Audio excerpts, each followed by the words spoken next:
আসসালামু আলাইকুম। আমাদের বাসায় যখন হঠাৎ করে মেহমান চলে আসে, তখন আমরা তাড়াতাড়ি করে প্রেসার কুকারে গরু মাংস রান্না করি। আসলে অনেকেই জানে না যে প্রেসার কুকারে কিভাবে সঠিকভাবে রান্না করলে তরকারির কালারটা পারফেক্ট হবে এবং তরকারিটা খেতে টেস্ট হবে বা উপরের তৈলটা ভাসবে।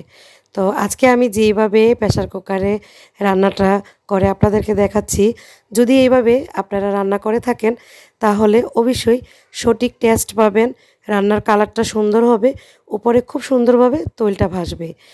আমি আসলে প্রেসার কুকারে যখন রান্নাটা করি, রান্নার পর কুকার থেকে নামিয়ে আমি অনেকক্ষণ তৈলের মধ্যে মাংসটা খুব ভালোভাবে আমি ভাজি। মাংসটা খুব ভালোভাবে ভেজে নেই, লাল লাল করে ভেজে নেই। তারপর আমি ঝোল দিই বা আলু দিই, দিয়ে ভালোভাবে আমি রান্না করি।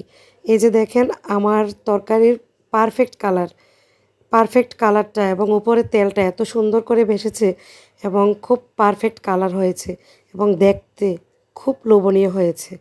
খেতেও অসংখ্য টেস্ট হয়েছে।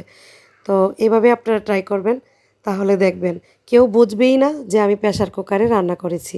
এই যে আমার পারফেক্ট কালার, প্রেসার কুকারে রান্নার গরুর মাংসর ভিডিওটা ফলো করবেন।